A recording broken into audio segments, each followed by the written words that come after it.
Driving out of this Ohio parking lot is a woman who just attended a church service with dozens of other people, including children. Can I ask you about your decision to go to church, to be inside that building? I wouldn't be anywhere else. Aren't you concerned you could infect other people if you get sick inside? No. People who don't go to this No. church. I'm covered in Jesus' blood. I'm covered in Jesus' Well, what blood. about other people who don't go to this church who you might encounter? All of these people go to this church. No, but you're going to be in places where other people I go to the grocery store every day. I'm in Walmart, Home Depot, all of those But you people. could get them sick from what happens in They the could church. get me sick, but they're not because I'm covered in his blood. Thank you very much. What if one person is infected? You're all in that building together. It's a large I am gathering. absolutely not concerned. The blood of Jesus cures every disease. Psalms 91, read it. Miss, you could get somebody else sick if you get sick inside. Well, what if you got it? You could get me sick.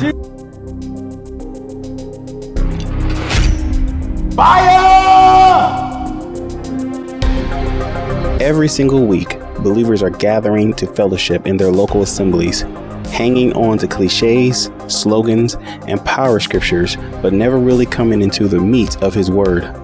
But they're innocent to some degree. Our forefathers traded the truth for iniquity. As a second-generation preacher's kid, and after spending 20 unfulfilled years in the charismatic movement, in 2001 I crossed over to the Hebrew Messiah, where I have honed my studies ever since. I'm HOIO, expert trainer of principle-based deliverance and author of Soul Bondage.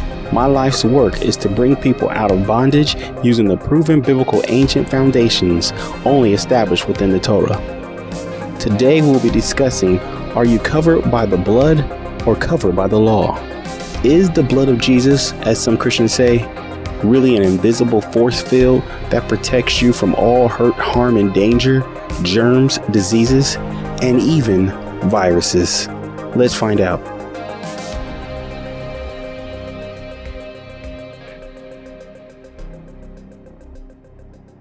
I asked Moreh AdoniYahu to come out from Pittsburgh, One Way Israelite House of Study, Direct to Cod. They are some straight up studiers of the Word. They have an online class. They was doing online class before quarantine. Online classes was a thing. So they've been doing it for a while. They know how to do it. They do it well. They're professionals about it. I asked him to weigh in via Zoom. So we're going to join in there and see how things work out. Moreh, can you hear me okay? Can you hear me okay? Yes. Yeah. Cool.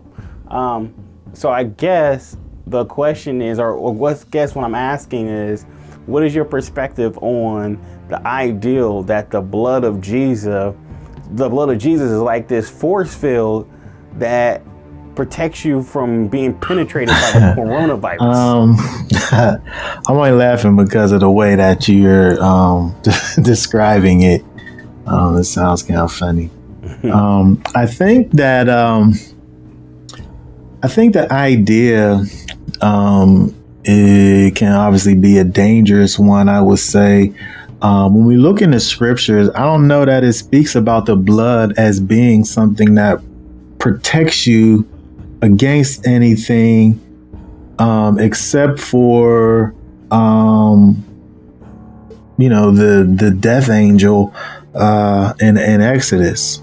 We know that blood works as an atonement for sin, but I don't understand, I don't know where the origins of this idea of being covered by the blood is something that as you say, works as a force field. I don't know where that is in the scriptures.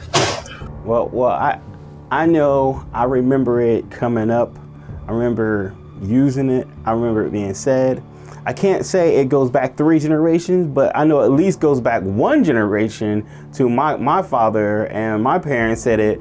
Something obviously from the Christian evangelical movement that they adapted or adopted. But as far as trying to source it to a biblical source, I haven't been able to find that, or I haven't been able to do that. And I think most people will probably agree. I mean, if you guys can find it, let me know, comment below. But of course, the woman said that Psalms 91 was her source, and that Jesus cured, or the blood of Jesus cured all diseases. And I wasn't able to find that in Psalms 91. I mean, I wasn't able to source that. I mean, it said a lot of things, but I didn't see that. I didn't see that it said Jesus's blood cures all diseases. I mean, you don't have to look far to get the fact that the Most High will protect you. You know, he is a protector, right? He is a shield.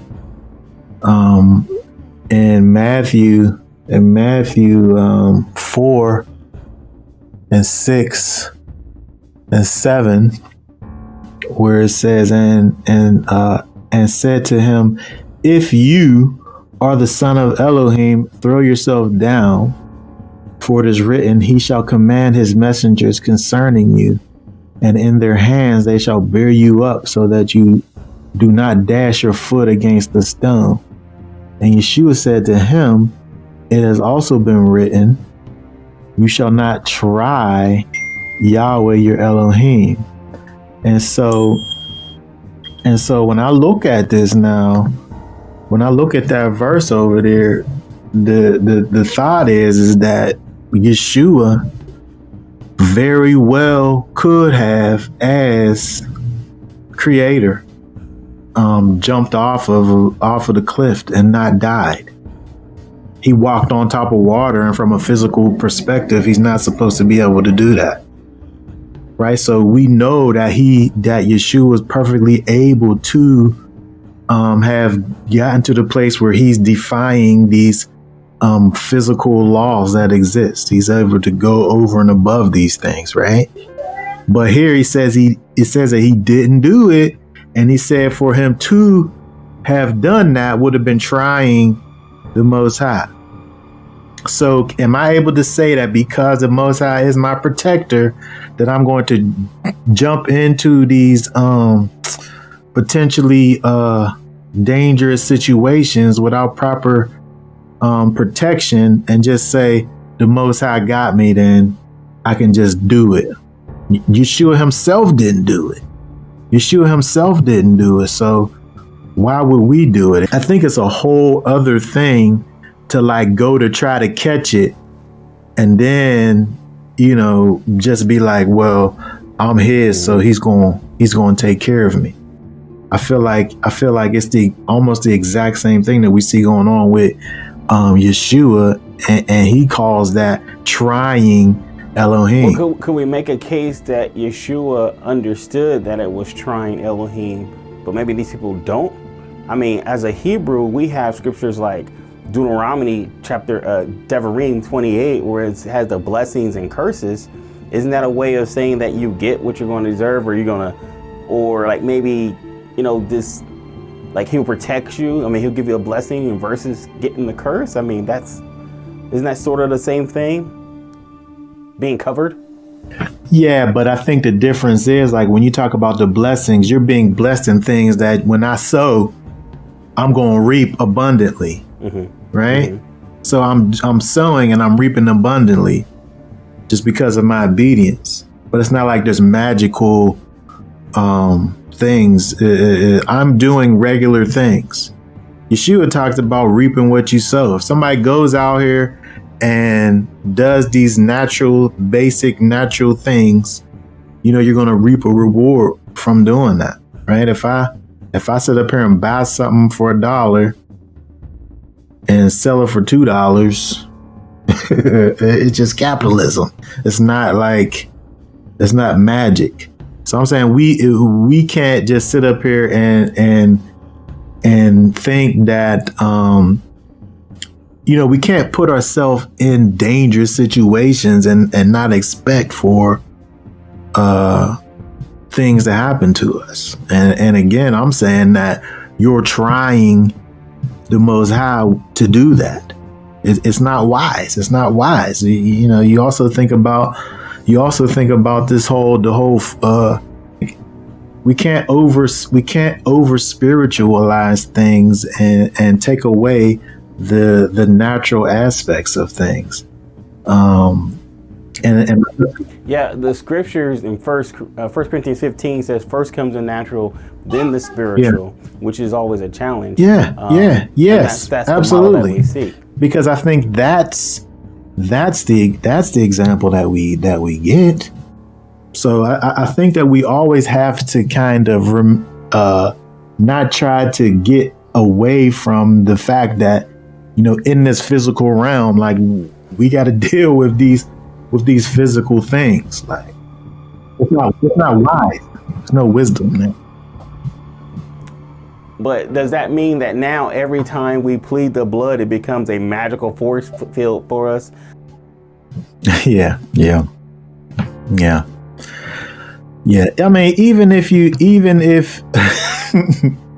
even if we don't think about it like that in terms of the magical force field thing, like, if we're just able to trust that because of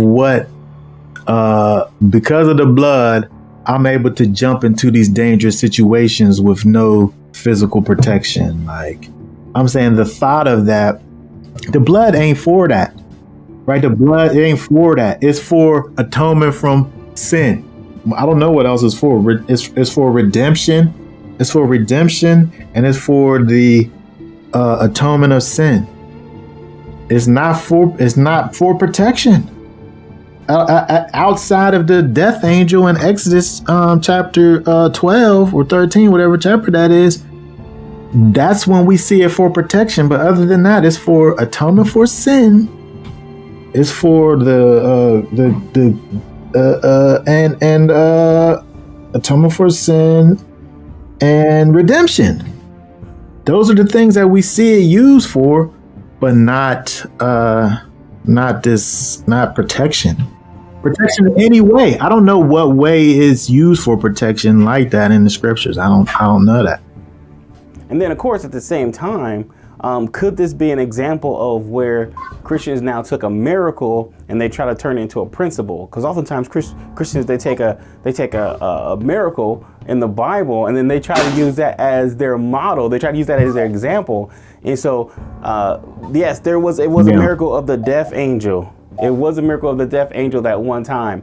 I mean, does it mean that now every time I see a blind person, that should spit in their face, or I should go and put mud in people's eyes and I should expect healings to happen? Because I'm taking a miracle and I'm using it as a principle. And I think that's the same thing they're trying to do with the blood. Yeah, I think that's a kind of the perfect explanation of what we see going on here with these people. And like you said, it's not like a new thing. People have been saying these kinds of things, but you know, we're able to see how there's no wisdom involved in that. And you know, we have to be able to look at this thing, yes, from a spiritual perspective, but after we figure out what it's doing from a physical perspective. And that's where we get lost at. And so, again, when you look at the examples of what the blood does in the scriptures, you know, we don't see it purposed like that. If somebody wanted to get in touch with you and, you know, be a part of your fellowship or reach out to you, how can someone contact you? I appreciate you coming out and offering your input. You know, it's definitely respected. It adds value. Could you give us your information? Okay. On Shabbat, we are on YouTube, YouTube at youtube.com/Derekachad, DEREKECHAD, Derekachad on YouTube. Put us in. We go live on Shabbat at 1:00, and you know, various teachings, you know, in between. We have things going on for the women's ministry. We have a lot of resources and things for women, and you know, we have the Torah teachings and various teachings, you know, stockpiled on the YouTube channel at this point. So we got one more interview, maybe two more interviews that I wanted to share with you. and then I'm gonna give you my final words and see if we can make sense out of all this. All right, I'm HOIO, and make sure you come back. I'm out.